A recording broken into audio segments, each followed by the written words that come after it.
Hello，大家好。现在好多小伙伴都在问我怎么购买比特币啊，我也比较纳闷啊，怎么最近这么多人想买比特币的啊？于是呢，我做了一套详细的教程。那么咱们重点来说一下啊，如何100%安全的购买比特币。如果你是新手，第一次接触数字货币的话，也不用担心。这个教程呢是零基础的入门必看教程，新手小白也可以理解学会。在接触数字货币之前，我给大家做一个高能警告：币圈的骗子和骗局非常的多。咱们新手朋友一定要小心。本期视频呢会教你怎么识别交易所里的骗子还有骗局，然后我再把买币、卖币，然后提现出金的流程给大家演示一遍。什么是提现出金呢？就是说把我们的数字货币再换成我们的人民币，存到我们的支付宝或者卡里啊。下面咱们细说，这里咱们一带而过。提醒大家一定要认真观看完视频之后再去操作。我们来看一下教程目录，这个教程分为5个步骤。第一步是怎么注册交易所账号。第二步呢，我们要在手机上安装交易所的 APP 啊，用来我们方便我们的操作。第三步，我们要对账号的安全进行一下设置啊，这一步非常重要。下面呢就是如何购买 USDT。最后，我通过实战演示的方式，把买币、卖币、提现出金给大家演示一遍。第一步呢，我们需要注册一个欧易交易所的账号。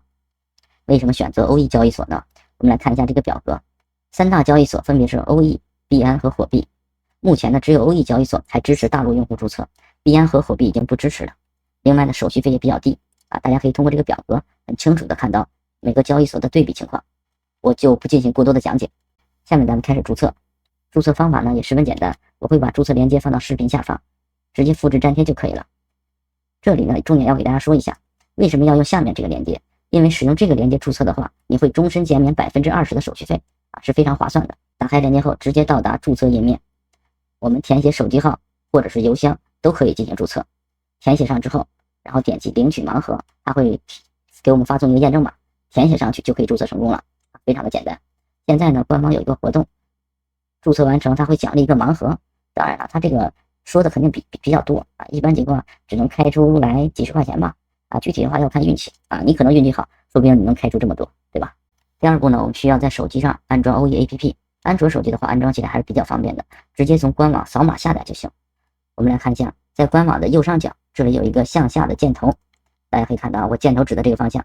我们把鼠标移动上去之后，它会弹出一个二维码，直接拿手机扫码下载就行了，非常的简单。咱们重点来说一下苹果手机怎么安装。因为国内的苹果应用商店里没有欧易 APP 啊，你是下载不了的，所以说呢，我们需要先准备一个海外的苹果 ID。这个海外 ID 怎么获得啊？我们来直接通过百度搜索购买苹果 ID 啊，使用谷歌也可以啊，里面有很多都是卖账号的啊，直接可以从他们那买一个就行了啊，好多都是啊，基本上一搜一大堆。有了账号之后呢，我们就需要第三步，我们对交易所的账号进行一下安全设置。在登录 APP 后啊，不要着急买币，一定要先设置好安全信息。这里呢，我们需要完成2步操作，第一步叫身份认证，第二步叫安全设置。下面大家跟我一步一步进行操作。打开 APP 之后，我们点左上角，这里有身份认证。在身份认证里面啊，分为基础认证、高级认证和视频认证。我们呢完成第一项基础认证啊，就可以进行买币了啊。如果你以后的交易量大啊，你可以把这个高级认证啊进行一下认证。然后我们返回一下，看下面的安全中心。安全设置里面呢，它有4种选项供我们选择，有谷歌验证器，有邮箱验证、手机验证，还有防钓鱼码。我呢选择的是邮箱和手机啊，这里呢大家根据自己的情况啊进行选择啊，有的人喜欢用谷歌验证器的啊，就把这个打开。到这一步，我们的前期准备工作啊就已经完成了。第4步呢，我们就需要购买 USDT 了。到这里呢，很多同学就比较纳闷了，什么是 USDT 啊？为什么要买它呢？我们来简单的说一下 USDT 啊，我们的中文名我们把它叫做泰达币，我们简称为 USDT 啊。很多时候呢，我们通常把它叫做 U， 它呢是一种稳定价值的货币，1U 就等于1美元。我们账号里的 USDT 啊，是随时可以按照美元的汇率兑换成我们的人民币的。在我们的真实世界当中，美元就是一种通用货币，同样在我们的虚拟货币当中也需要有一种通用货币啊，那就是泰达币。那么我们需要购买比特币啊、狗币这些数字货币的时候呢，人民币是不能直接购买的，所以说呢，我们需要先使用人民币兑换成 USDT， 然后再使用 USDT 啊购买我们的比特币、以太坊啊这些数字货币，它呢是一种这样的流程关系。下面呢，大家跟我一起进行一下购买 USDT 的实战操作。它的流程呢，这里有，大家可以仔细的阅读一下。下面咱们看我操作，在 APP 首页呢，我们点击我要买币，弹出一个选项啊，我们选择 C2C 买币。这里呢有很多商家，我们可以从他们手里购买泰达币。这里呢大家需要注意一下，一定要选择交易量大的商家，防止呢我们的银行卡被封。我们来看一下交易量在哪里显示啊，大家仔细看，每一个商家后面都有它的成交量，大家看到了吧？我们要选择成交量高一些的啊，这个是6000多，我们再往下找一找，你看这个成交量只有59，这样的大家不要选择，一定要选择成交量比较高的。大家看这里呢有一个12000多的啊，所以说呢我们选择这个商家还是比较靠谱的。我们直接点击购买，我们在这里呢可以写入我们想要买入的金额，比如说我要想买1000的啊，我直接写1000就可以了，买多少写多少。写上购买的金额之后呢，我们直接点下方的购买 USDT 啊，我们直接点击下一步就可以。现在呢 APP 上提示请使用支付宝转账啊，不同的商家支持不同的支付方式啊，可以是银行卡、微信啊，或者是支付宝啊，当然了这个商家是可以使用支付宝的。下面呢就是它的支付信息，上面有提示啊，有我们的购买金额，有对方的收款信息啊，叫陈烨啊，对方的支付宝账号。我们呢打开支付宝，给这个陈烨进行转账就可以了。这里呢大家需要注意的是，一定要使用自己姓名的账户进行转账啊，否则的话对方会扣一部分的手续费，然后会把钱再给你退回来。这里呢大家一定要注意。假设呢我们现在已经转完账了，在转完账之后，这里需要大家注意一下，一定要及时回到OE APP 当中，点一下我已转账通知卖家，这样呢卖家就会及时的把 USDT 转到我们的账户当中。如果你没有点这个的话，过一段时间这个订单就会取消掉啊，我们的钱就会白转了。所以说呢大家一定要注意，转完账来点一下我已完成转账，就是这个按钮。这一点啊我重复了2遍，大家一定要注意。在你点完这个按钮之后， USDT 啊就会到达我们的账户当中。下面我们来看一下账户信息啊，我们直接点返回，回到首页之后，我们点击右下角的资产，就可以看到我们当前的账户信息。我这个账户呢现在有 99.99 USDT， 你的 USDT 到账之后呢就会在这里显示了。有了 USDT， 下一步我们就可以购买比特币了。第5步呢就到了我们的实战演示阶段，我将从买币到提现全流程给大家演示一遍。我们开始买币的第1步呢，就是需要把资金账户里的钱转入到交易账户。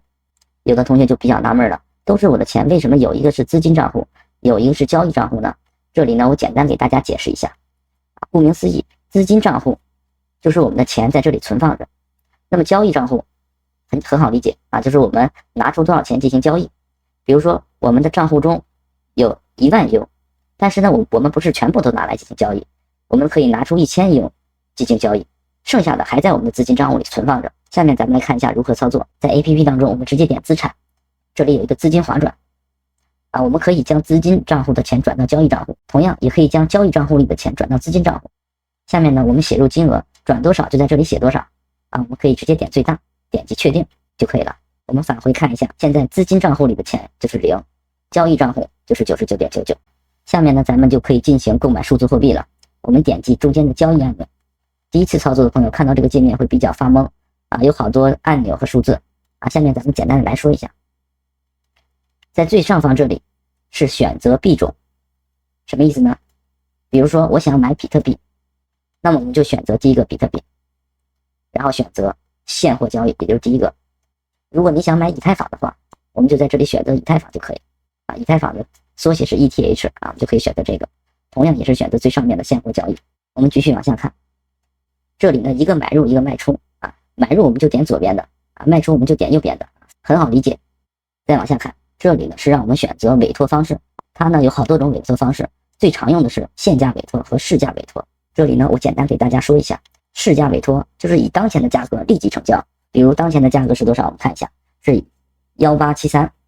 如果我们选择市价委托，我们就会以当前的价格立即成交。但是有的同学想等价格低一些了再买，这时候我们就用到的功能叫做限价委托，它的意思就是说等跌到我们想要的价格后自动进行成交。比如现在我们想等价格跌到1800的时候再买，我们只需要在这里选择限价委托，把价格这里修改一下，改成1800，这样设置之后，等价格跌到1800的时候就会自动买入。咱们继续往下看，数量这里我们不用管，我们只需要把金额这里填上就可以了。比如我想买1000 U， 我们这里直接写1000就可以了。那么1000 U 就可以买到 0.55 个以太坊，这里呢它是自动帮我们计算的，我们直接点入买入就可以了。当然我的账户里现在只有99 U 是不够的，它这里呢就提示余额不足。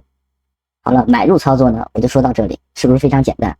下面咱们来算一笔账，比如说我买入的价格是1600，等过了2天，以太坊的价格涨到了1700，这个时候我们来计算一下收益，是不是就用1700减去1600，就是我们盈利的部分，就相当于我们赚了100 U 啊，也就是100美金。假设咱们现在已经赚了100 U 了，想要把币卖掉应该怎么操作呢？我们来看一下，回到我们的交易界面，这一次我们是不是应该选择卖出了，对不对？我们选择卖出，下面的委托方式这里，我们选择市价委托，然后选择我们要卖出的数量。这里呢有一个滑动条，我们可以选择卖出50%，也可以选择卖出100%。100%的意思就是说把我们持有的所有数字货币都卖出。这里呢大家可以根据情况自己选择，然后直接点击卖出就可以了，是不是非常简单？最后呢咱们来说一下如何把赚到的 U 提现到银行卡、支付宝或者微信这3项都是可以的。首先呢第一步我们需要设置一个收款账号，这个收款账号可以是银行卡，也可以是微信或者是支付宝。下面大家看我演示，打开 APP 后，我们需要在我要买币这里设置一下收款账号 ，C2C 买币，选择右下角我的，这里有一个收款账号管理。我们进去之后需要在右上角添加一下收款账号，可以是银行卡、支付宝、微信都可以，这个呢大家自行选择。添加好账号之后，第二步我们需要从 OE 里挑选一个可靠的买家，在 APP 里选择我要买币。有同学会比较纳闷我们不是要卖币吗？怎么要进买币呢？这里呢买币和卖币是在一个板块 ，C2C 买币。进来之后大家可以看到，这里一个购买，一个出售我们这一次呢是选择出售，在出售列表这里呢有非常多的商家，我们怎么选择呢？第一步我们要看它的成交量这个是11000，这个是2万，下面这个是5000，所以说呢我们优先选择12000的这个商家，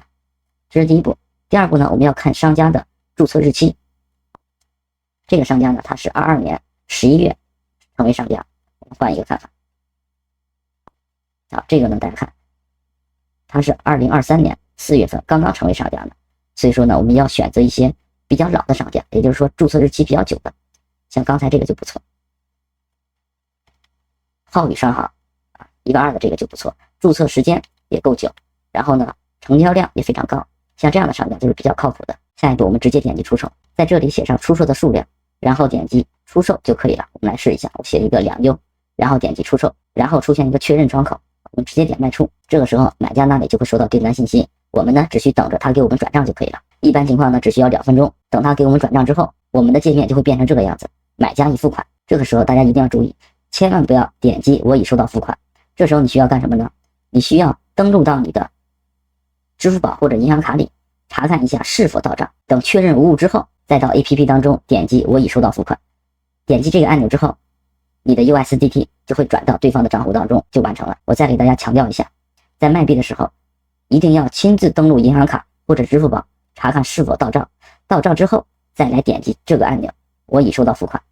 这里呢大家一定要谨慎，因为你只要点击这个按钮， USDT 就会转到对方账户当中。这个呢就像我们淘宝买东西的时候确认收货一样，所以说呢大家一定要注意。到此为止呢，我们的入门实战教程就已经结束了。大家有任何问题呢，可以到视频下方进行留言，我会给大家一一解答。想要了解更多币圈知识的小伙伴，可以关注我的频道炒币大师兄，每天都会给大家分享最新币圈资讯。好，谢谢大家的观看。亲历者揭露，以军在加沙医院内四处开火，男医生被强迫脱光衣服。据以色列时报当地时间26日报道，在持续1天的突袭后，以色列军队已撤出位于加沙地带北部的卡麦勒阿德万医院。在以军突袭行动中，数百名病人、医务人员以及在医院避难的流离失所者被以军逮捕。亲历者讲述了当时的情形。据巴勒斯坦媒体报道，以色列军队于当地时间25日突袭卡麦勒阿德万医院，当时医院内有至少600名医护人员、病患和流离失所者。据亲历袭击的医护人员回忆，以军在进入医院后限制了医护人员的活动，并强制要求医院内的病人转移。卡麦勒阿德万医院护士梅桑阿里安，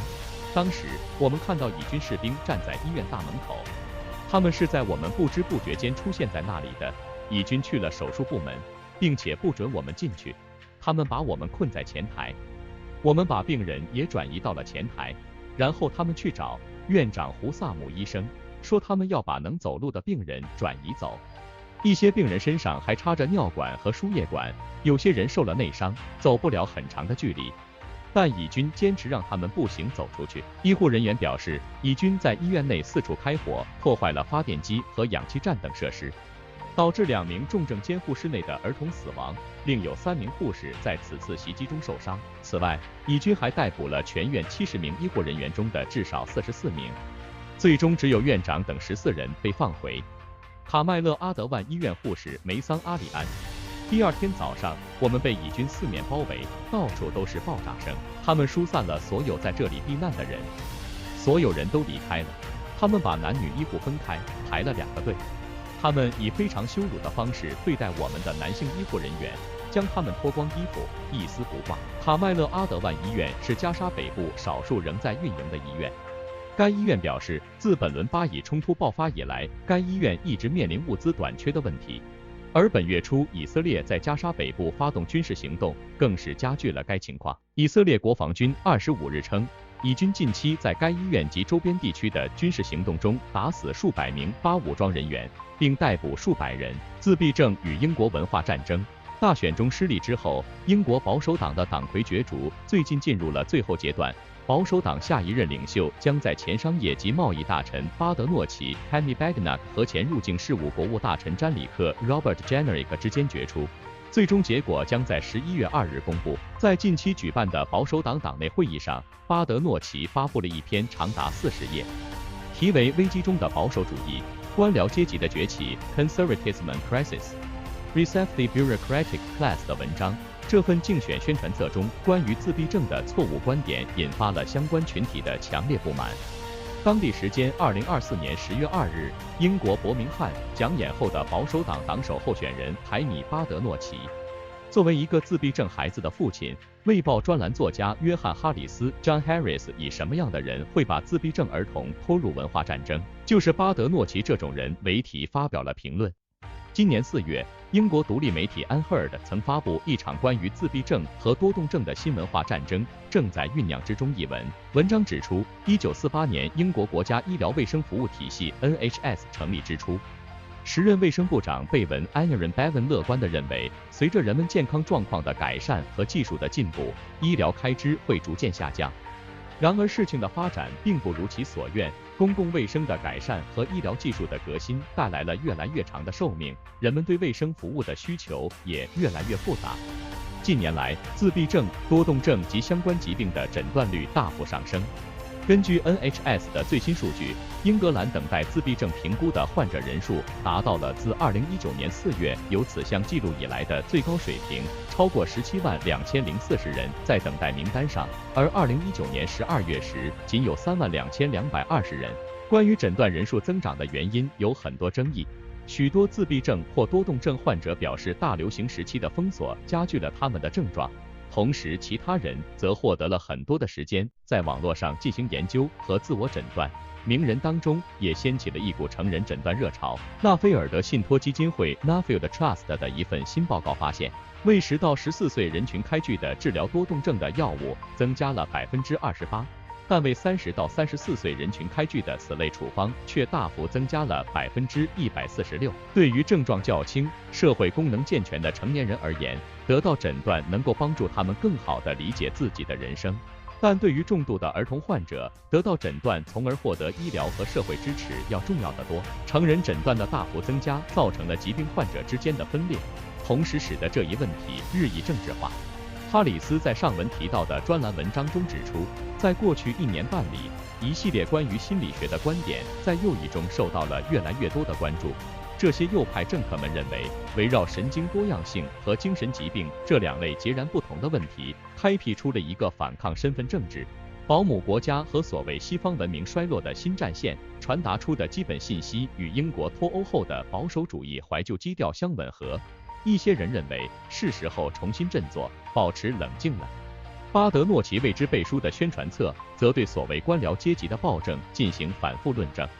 充满了对于正在主导着大多数重要机构和组织的新进步主义意识形态所引发的种种灾难的指责。该文认为，最容易被忽视的灾难之一，即我们被建立在脆弱性和医疗化基础上的叙事所庇护，而不是致力于建立韧性。文中写道，得到神经多样性诊断曾经的作用是帮助你认识自己的大脑，从而帮助你应对世界。这是一种聚焦于个人的变化，但是现在它也提供经济上的优势和保护。文章继续说，如果你得到了神经多样性诊断，例如焦虑症、自闭症，这通常被视为一种残疾，在反歧视法和公众态度方面都和种族与生理性别相类似。如果你是一名儿童，你很可能在学校获得更好的待遇或者设备，甚至是往返的交通服务，接着是一些抱怨工作场所保护的句子，最后得出一个匪夷所思的结论：伴随着这类诊断的增长，官僚阶层的人数和权力也在扩大。哈里斯犀利地指出这些论述中存在的错误。他的儿子在3岁时被诊断为自闭症，这当然不是为了帮助他了解自己的大脑，而是为了让他获得在学校和更广阔的世界中活动所急需的帮助。而自闭症和焦虑根本不是同一类问题，前者被心理学家称为神经发育状况，后者则是人类普遍经历的一部分，有时会加深为精神疾病。尽管很多自闭症患者也会经历焦虑，但这两者并不能等同起来。更根本的错误在于对于神经多样性 neurodivergence 这一概念的使用。神经多样性是对人类广泛性的描述，而神经差异性 neurodivergent 描述的才是包括自闭症在内的各种与主流人群存在差异的神经发育状况。根据2010年颁布的平等法案，对于工作的自闭症人士而言，这一诊断很可能被视为一种受保护的特征，带来合理的调整以及免受歧视和骚扰的保护。然而最近由前保守党大臣巴克兰 Robert Buckland 领导的一项调查发现，在英国每10名自闭症成年人中只有3人有工作，而所有残疾人中每10人中有5人有工作，非残疾人中每10人中有8人有工作。特殊教育的危机日益严重，成千上万的自闭症儿童得不到任何支持，越来越多的孩子只能待在家里。在此基础上，哈里斯指出，巴德诺奇的竞选宣传中所谓的经济上的优势和保护在学校中更好的待遇都是不合时宜的阴暗论调。巴德诺奇声称，由于自闭症、多动症、阅读障碍等各种疾病的发病率上升，导致了官僚阶级的不断扩大。但事实上，自2012年以来，英格兰议会的雇员人数减少了31.5%。英格兰儿童事务专员刚刚完成的一份报告显示，几乎有1/6的自闭症儿童等待诊断的时间超过4年。也就是说，巴德诺奇关于权力扩大化的国家在提供纵容和溺爱的观点只是一个残酷的幻想。哈里斯认为，巴德诺奇的错误源于他的政治议程没有任何真实的东西，只是浅薄的反对主义。他的主张和刚刚为其竞选背书的《泰晤士报》专栏作家马修·帕里斯 Matthew Paris 如出一辙。后者认为，但对于大量和我们所有人处在同一谱系中的人而言，是一种被滥用的诊断。这也和日益流行的一种观点相契合，即那些为孩子争取到了基本满足其所需的福利的家长得到了金奖券，能够打开一个虚幻的富足世界。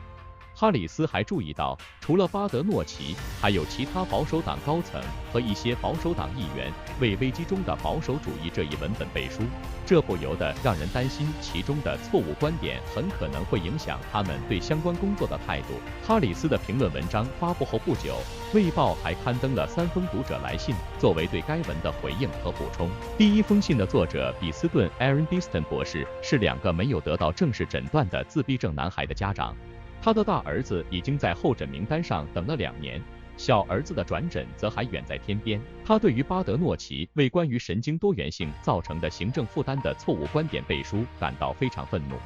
看到所爱之人在缺乏保证他们安全和健康的必要支持的情况下挣扎已经够让人难受了，然而他们竟然还要被拖进保守党针对觉醒社会的论战之中。比斯顿博士也是一个研究自闭症患者健康不平等状况的研究小组成员。研究显示，有充分证据证明每一个导致不良后果的因素在自闭症群体中都更为普遍。这种状况应该被改变，也可以被改变，需要的是融入了更多自闭症相关知识和信息的医疗和社会护理方法。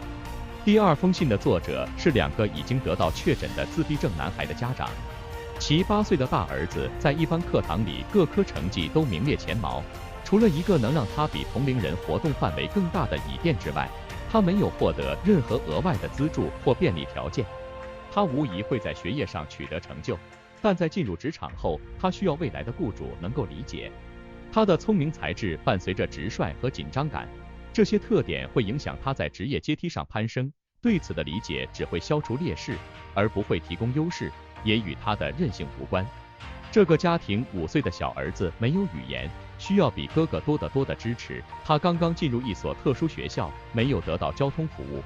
怎么会有人认为一个不会说话、需要终身照顾的人可以获得任何形式的经济优势和保护。这位没有公开姓名的家长对政客们故意表现出的无知感到震惊和痛心，认为他们是在将缺乏投资和资金的责任转嫁给与众不同的弱势群体。第3封信来自62岁的阿斯伯格症患者布鲁斯 Stewart Bruce， 他在58岁时自费得到了自闭症诊断，因为要在保守党治下的 NHS 获得公费诊断需要等待5年。这一诊断对他而言是一个个人的启示。他成年后一直有工作，成家立业，事业有成，但多年来他一直在焦虑、抑郁中挣扎，有时还非常害怕自己精神错乱，这让他的部分生活几乎无法忍受。诊断结果让他了解到了自己与主流社会的差异，以及如何应对这种差异，从而开始接受这些感受。布鲁斯认为，如果他能更早地了解自己的这些情况，对他和他周围的人来说都会大有裨益。任何认为自闭症诊断是一种搭便车行为的说法都是无稽之谈。游戏成为宣传战的主战场。当电子游戏成为主流时，五角大楼意识到了他们作为宣传工具的潜力，在战争类游戏上投入了数亿美元。现在他们又回到原点，将游戏风格的界面用于现实中的战争工具。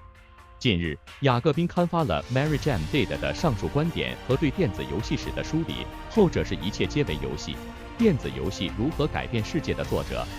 到20世纪90年代，电子游戏已经成为主流，既作为一种创造性产品带来了新的深刻的快乐时刻，也为政治行动者创造了空间。随着利润飙升，这一创意行业逐渐陷入金融化和公司化的掌控之中。那是一个充满爆发性创造力的10年，同时也是商业实践逐渐僵化的时期。像京都的宇宙论1993或震动丝带1999这样的游戏受到艺术评论家的推崇，甚至被诸如现代艺术博物馆等机构收购，因其深刻的美学和概念方面的表现。另一方面，工作室规模扩大，导致管理阶层膨胀，随之而来的是他们的行话和对某些创意抱负的审查。将游戏定位为产品或者作为流行娱乐的产物，再加上生产和营销过程的机械化，使得游戏行业在产出和创作者阵容方面变得同质化。与此同时，游戏发行商对盗版进行打压，加紧控制并增加了他们在为游戏开发者提供销售平台时所占的份额。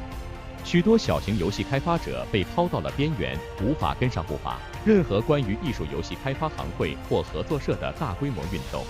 在硬件上公平交易的解决方案，以及视频游戏中多样化主题和机制的潜在抱负被暂时埋葬了。许多在20世纪70年代至90年代之间与游戏一起成长的孩子，在这个新的价值数十亿美元的行业中成为了重要的参与者。到了新千禧年的时候，游戏中的技术已经足够先进，不仅可以专注于游戏的刺激机制，讲故事真正开始占据中心位置。讲述什么样的故事，当然是一个有待争论的问题，同时也在进行着某种分层。一些流行的游戏类型可以被看作能释放大量的内啡肽，像毁灭公爵这样的射击游戏，生化危机这样的恐怖游戏，超级马里奥世界这样的平台游戏，赛车游戏、体育游戏、策略游戏、角色扮演游戏或恐怖游戏，都拥有大量粉丝和不断增长的制作团队，并产生了丰厚的收入。技术进步不仅支持单一线性的故事情节，还支持整个世界支线任务和复杂的情节迷宫。玩家现在不仅可以专注于游戏的情节或场景布置，还可以关注更广泛的信息。这产生了什么样的价值观或叙述？视频游戏现在已经足够复杂，可以构建一个劝说的编年史。那些渴望普及特定意识形态的人，无论是意见明确的游戏开发者，迎合特定人口群体的发行商，资助项目的政治操盘手，还是其他希望多样化叙事技术的文化影响者，都毫不犹豫地参与了这一创新媒介。像自由文明或席德梅尔的殖民化这样的策略游戏，以及古墓丽影这样的射击游戏，已经独立地推销着殖民主义或沙文主义的幻想。在这些游戏中，情节通常充斥着帝国土地掠夺、白人至上主义和对非西方人口的种族主义描绘，从原始到彻头彻尾的恐怖分子。到20世纪90年代后期，美国国防部开始感受到游戏行业对年轻男性国防部的主要受众的影响，并围绕游戏展开了一场招募和操控的运动。严肃的机构力量支持了将全球电子游戏行业与西方军事复合体联系起来的行动。仅在1999年，五角大楼就花费了超过1.5亿美元用于军事主题的游戏或模拟项目。2008年又注资7000万美元，之后还不断有更多投入。所有这些项目都有着非常特殊的政治议程。美国陆军于2002年发布由美国陆军在9·11事件后的军事扩张背景下开发和出版，是这一做法最显眼、最昂贵的例子。其10年的开发和营销预算为5000万美元，此外还包括之前提到的投资。这款以回合制团队战术为基础的射击游戏，提供了逼真的战斗场景。当时的评论称其为任何游戏中对武器和战斗的最真实的描绘。该游戏多年来收获了许多奖项，并吸引了数百万玩家。无论是在个人电脑上还是在游戏机上，这种所谓的战略传播工具旨在告知、教育并招募潜在士兵。在其官方网站的常见问题页面上，开发者确认让美国以外的人也可以玩这款游戏的原因之一是，他们希望全世界都知道美国陆军有多么伟大。显然，这一点并不含蓄。然而，视频游戏确实是国家宣传的完美载体。当这个系列最终被停产时，从2002年到2014年，总共发布了41个版本。围绕军事化和武装抵抗的主题被植入到游戏中，以构建各种冲突的叙事。检视以色列空军1998，显然旨在为以色列国防军宣传造势。游戏内容包含2种类型的战役，第一类涵盖了以色列空军在1967年6日战争、1973年赎罪日战争和1982年黎巴嫩战争中的历史行动；第二类则包括在伊拉克、叙利亚和黎巴嫩的虚构未来行动。另一方面，叙利亚的一家游戏工作室在2001年发布了动作游戏《灰烬之下》，重现了巴勒斯坦抵抗以色列军事占领的历史片段。